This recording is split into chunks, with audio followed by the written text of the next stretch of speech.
بعض دوستوں نے سوال کیا کہ آج کل بچوں کے قد چھوٹے رہ جاتے ہیں اور اس کی وجہ کیا ہے اور اس کا علاج کیا ہے۔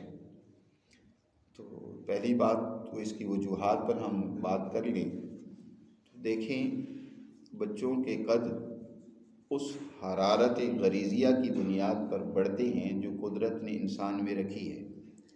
انسان کے اندر اللہ نے زندگی کا ایک شعلہ جلایا ہے، اور وہ شعلہ جب تک جلتا رہے گا انسان کے جسم کی نشو و نما ہوتی رہے گی اور انسان زندگی گزارتا رہے گا، اور جو ہی وہ شعلہ اور حرارت بجھ جاتی ہے انسان کی نشو و نما بھی رک جاتی ہے اور انسان کی زندگی کا بھی خاتمہ ہو جاتا ہے۔ اس کو یوں سمجھنا چاہیے جیسے کہ موم بتی جلائی جاتی ہے نا، اس کے اوپر ایک شعلہ جل رہا ہوتا ہے، جب جلائی جاتی ہے تو اس کے اوپر ایک آگ کا شعلہ ہے۔ اب وہی شعلہ زندگی ہے، لیکن وہ جل کس بنیاد پر رہا ہے کہ اس کے ارد گرد وہ موم ہے، موم جس کے اندر رطوبت ہوتی ہے، جس کے اندر چربی ہوتی ہے، دوسرے لفظوں میں کہہ لیں جیسے چربی کا مادہ ہوتا ہے جو پگھلنے کی بھی صلاحیت رکھتی ہے۔ اب وہ جتنا وہ موم جو ہے جتنا محفوظ رہے گا اتنا وہ شعلہ دیر تک جلتا رہے گا۔ اگر وہ موم جلدی پگھل جائے گا تو وہ کیا ہے، شعلہ بجھ جائے گا، ختم ہو جائے گا۔ یہی حال انسانی زندگی کا ہے کہ اس موم کو جو انسان کے اندر اللہ نے ودیت کی ہے، بچہ جو ہی پیدا ہوتا ہے اس کے اندر اللہ نے دو چیزیں کثرت سے رکھی ہوتی ہیں، ایک رطوبت اور دوسری حرارت۔ حرارت بچے میں بنسبت جوان کے بھی بہت زیادہ ہوتی ہے، اور یہی حرارت ہی چیز کی نشو و نما کرتی ہے۔ آپ نے دیکھا سردیاں آتی ہیں تو ہر چیز مرجھانا شروع ہو جاتی ہے، ہر چیز سکڑنا شروع ہو جاتی ہے۔ سردی سے چیزیں کیا سکڑتی ہیں، اور سردی سے چیزیں کیا ہو جاتی ہیں، مرنا شروع ہو جاتی ہیں، ختم ہونا شروع ہو جاتی ہیں۔ اب سردی ہے تو ہر آدمی بھی سکڑ رہا ہوتا ہے، اپنے آپ کو لپیٹ رہا ہوتا ہے، پتے جھڑ رہے ہوتے ہیں، چیزیں جو ہیں وہ سکڑ رہی ہوتی ہیں۔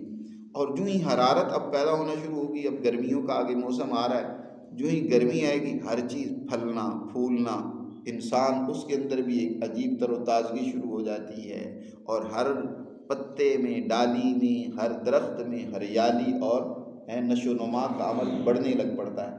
تو حرارت انسان کو بڑھاتی ہے، کیونکہ اوپر بھی حرارت ہے۔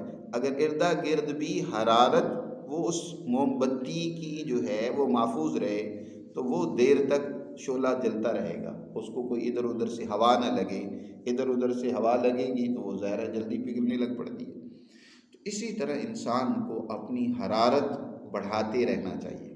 جتنی انسان حرارت بڑھاتا رہے گا نا، آج کل ہمارے ذہنوں میں بڑی عجیب بات بٹھا دی گئی ہے، کچھ ماحول ہے، کچھ تعلیم نہیں ہے، کچھ نالج نہیں ہے، جو کہ حکومتوں کی ذمہ داری ہوتی تھی کہ وہ اپنی عوام کو صحیح نالج دیں، وہ نہیں۔ اب گرمی ہے نا، ہر آدمی ٹھنڈے مشروب پر لگ جائے گا، اور ماحول کے اعتبار سے بھی ہر آدمی اے سی کے بغیر، کولر کے بغیر رہ نہیں سکتا۔ پہلے لوگ آپ دیکھیں ان کے قد کاٹ بھی ہوتے تھے، زندگیاں بھی بڑی ہوتی تھی، محنت کرتے تھے، اور اتنی یہ وسائل سکون آور نہیں ہوتے تھے، وہ بیچارے ایسے ہی درخت کے سائے میں سو جاتے تھے، اور یہ اے سی وغیرہ کا معاملہ نہیں ہوتا تھا، نہ ہی فریجیں ہوتی تھی، فریزر ہوتے تھے۔ اب تو سردیوں میں بھی لوگ کیا ہے، ٹھنڈے پانی۔ اب پھر ایک سوال ہوتا ہے کہ بڑی جلن ہوتی ہے، اکثر لوگ کہتے ہیں جی ہمارے تو اندر جلن ہو رہی ہے جیسے آگ اندر لگی ہوئی ہے۔ وہ یاد رکھو، آگ در حقیقت تیزاب ہوتا ہے، جتنی ٹھنڈی چیزیں استعمال کرتے ہیں اتنا ہی جسم میں تیزاب بڑھتا چلا جاتا ہے۔ بہرکیف ہم اس پر ایک الگ بات کریں گے۔ تو جسم میں نشو و نما ہوتی ہے حرارت سے، تو بچوں کو گرم چیزیں اور مرطوب چیزیں، تر چیزیں زیادہ سے زیادہ استعمال کروائی جائیں۔ جتنی ایسی چیزیں استعمال کروائی جائیں گی اتنی ان کی نشو و نما زیادہ ہوگی۔ اس کے لیے مثلاً ڈرائی فروٹ کا استعمال سردیوں میں بکثرت کروانا چاہیے، بادام ہیں، اخروٹ ہیں، مغزیات جتنی قدرت نے رکھی ہیں یہ استعمال کروائی جائیں۔ یہ تر بھی ہوتی ہیں، ان میں آئل بھی ہوتا ہے، اور دوسرا یہ کہ گرمی بھی ہوتی ہے، گرم تر ان کا مزاج عام طور پر ہوتا ہے، اس کا استعمال کثرت سے کروانا چاہیے۔ اور دوسرا یہ کہ بچوں کا جو بچپن کا زمانہ ہوتا ہے، زیادہ سے زیادہ کوشش اس دور میں بچوں کی سلانے کی ہونی چاہیے، بچہ جب سوتا ہے، یہ بچے کا بچپنا سونے کا ہوتا ہے، آرام کا ہوتا ہے۔ آج اس وجہ سے بھی زیادہ جو ہے نشو نما نہیں ہو رہی کہ بچوں پر ہم ابتدا ہی میں بوجھ ڈال دیتے ہیں تعلیم کا، بیگ کا۔